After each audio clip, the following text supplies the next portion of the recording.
Servicing the mga chikadoras dahil sina Sian Lim at Iris Lee magka-holding hands na rumampa sa red carpet ng kanilang premiere night ng pelikulang Kumantong. Ito yung Kumantong talaga, Kumantong. Ay ang horror movie na kung saan ay si Sian Lim mismo ang director at siya rin ang writer. At ang kanyang girlfriend si Iris Lee naman ay ang associate producer ng pelikulang ito. Pinagbibidahan ng actress na si Cindy Miranda at mga child star na si Althea at Eman at syempre may kasama din sila dito mga Thai actor. Ano daw ang dalawang sinihan na kung saan ay pinalabas ito? Mukhang bumawi dito si Sian Lim dahil nga bali-balita kamakilan lamang ay wala daw kinita or nilangaw daw ang kanyang pelikulang Playtime. Syempre hindi na nagpatalo si Sian sa tambalang Kim Pao. Meron din siyang syempre Iris na kung pinagsama sila ay resign.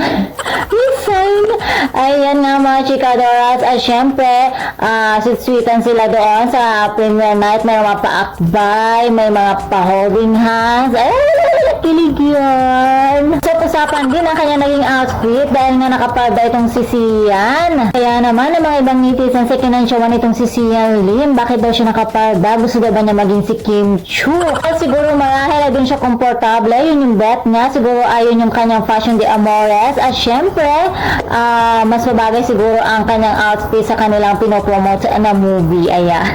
Ganun. So, pang horror ang kanyang outfit.